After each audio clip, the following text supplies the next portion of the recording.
La magicienne d'Alan Rosset. Un jeune homme, Alphonse, rencontra par hasard Anna de Clare, un écrivain dont il est le fervent admirateur. Cette femme assez extravagante l'invita chez elle.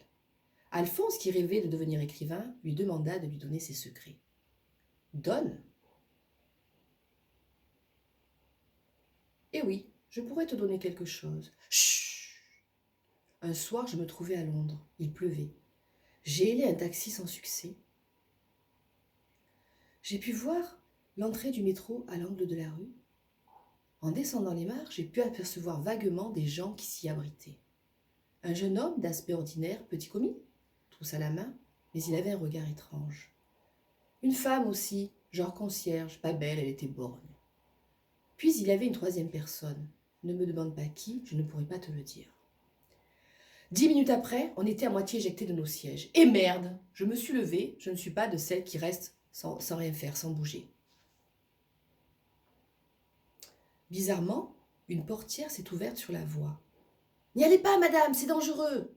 Foutaise. Je sautai au sol.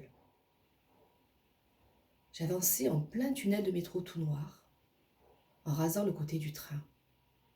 Je voyais au-dessus de moi des gens dans leurs wagons qui ignoraient même mon existence. Tous, eux, immobiles, comme des mannequins dans une vitrine ou des morts dans leur tombe. Je quittais le train, le monde de ce train. Je marchais. Par la distance, je voyais un petit cercle d'ivoire. Sûrement, la lumière de la prochaine station. Je faisais quelques pas, puis sortant de l'obscurité, trousse à la main, le jeune commis. 10 mètres devant moi, puis derrière lui la borgne, et ensuite cette autre personne. Le jeune homme s'écrie. « Par ici, s'il vous plaît !» Je les ai suivis.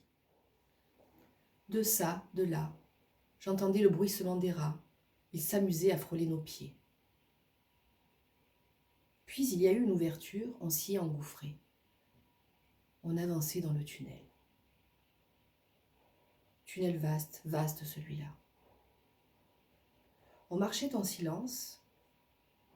Les voies et les gravillons se sont peu à peu remplacés par de l'herbe.